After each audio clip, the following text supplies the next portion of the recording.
Favourite serials இனி டிவிக்கு முன்பே சன் நெக்ஸ்ட் ஆப்ல ஜாலியா எல்லாருக்கும் முன்னாடியே பாருங்க.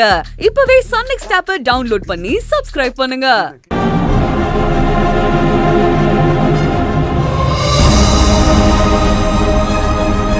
பூங்குடி,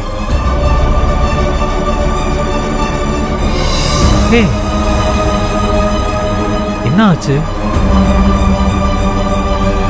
பூங்குடி, என்ன ஆச்சுன்னு கேக்குறேன்ல. அர்ச்சனா அண்ணி ஃபோன் பண்ணாங்க. அம்மா இங்க வந்துட்டு போனது தெரிஞ்சு அப்பா பெரிய பிரச்சனை பண்ணிட்டாராம். அம்மாக்கு காது கேட்கறதுக்காக ஆபரேஷனுக்கு ஏற்பாடு பண்ணியிருந்தாரு. இப்ப அத பண்ண மாட்டேன்னு சொல்லிட்டாராம். ஐயோ, ஏன் பூங்குடி, ஏன் அவர் இப்படி இருக்காரு? பாவம் சரவணா, அவங்க காது கேட்காம அந்த மனுஷன் கிட்ட ரொம்ப கஷ்டப்படுறாங்க. எங்க அப்பாவை கல்யாணம் பண்ணிட்டு வந்ததுல இருந்து அவங்க எந்த சந்தோஷத்தையுமே அனுபவிக்கல. வெறும் கஷ்டத்தை மட்டும்தான் பார்த்திருக்காங்க. இப்ப கடைசி காலத்துல அவங்களுக்கு காது கேட்கலன்னா அவங்க என்ன பண்ணுவாங்க? என்ன போக முடியுது? உங்க அம்மாக்கு ஒரு கஷ்டம்னா அது எப்படி நான் பார்த்துட்டு இருக்க முடியும்? நீ பாரு, அவங்க ஆபரேஷனுக்கு எவ்வளவு செலவானாலும் சரி, அதை நான் பாத்துக்கிறேன். நாளைக்கு காலையில அம்மா கிட்ட சொல்லிட்டு பணத்துக்கு ஏற்பாடு பண்றேன். இல்ல சரவணா, வேண்டாம். ஏன் வேண்டாம், விட்டுறேன். அம்மா கிட்ட கேட்டு தரேன்னு சொன்னதுனால கோச்சுக்கிட்டியா? இல்ல, அப்படிலாம் எதுவும் இல்லை. நீ பாரு பூங்குடி, அம்மாக்கு தெரியாம நான் எந்த செலவும் பண்ணதில்லை. அதனாலதான் அப்படி சொன்னேன்.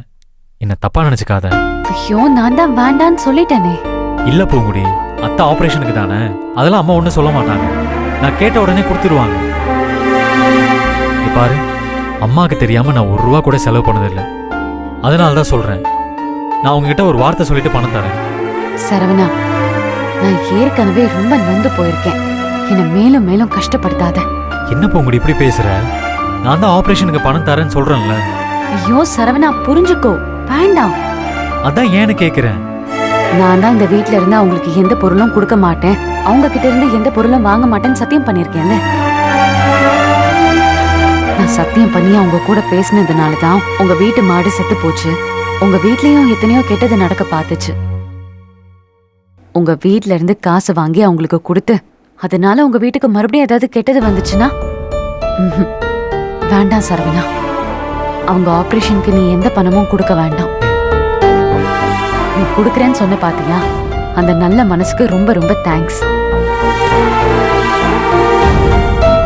பூங்குடி,